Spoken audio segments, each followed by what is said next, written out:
ছেলেদের জীবন যতটা সহজ মনে হয়, বাস্তবতা ঠিক ততটাই কঠিন। সবার চোখে একটা ছেলে যতটা স্বাধীন, বাস্তবে একটা বয়সের পর সে ঠিক ততটাই পরাধীন। একটা ছেলেকে কখনোই দায়িত্ব শেখাতে হয় না। তার উপর ছেলেটা যদি হয় মধ্যবিত্ত, তাহলে তো শেখানোর আর কোনো কথাই আসে না। বাবার পরে যখন সংসারের হালটা ধরতে হয়, তখনই দায়িত্ব নামক শব্দটা আপনা আপনি তার মাথার মধ্যে ঢুকে যায়। আর তখনই সবচাইতে চঞ্চল ছেলেটাও একেবারে শান্ত হয়ে যায়।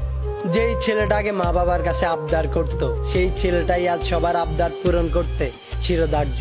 যেই ছেলেটাকে কোনো কিছু না পেলে রাগ করত, সেই ছেলেটাই আজ নিজের শখ বিসর্জন দিয়ে ছোট ভাই বোনের শখ পূরণ করতে ব্যস্ত। ছেলে মানুষ মানেই তাদেরকে পাষাণ মনে করা হয়।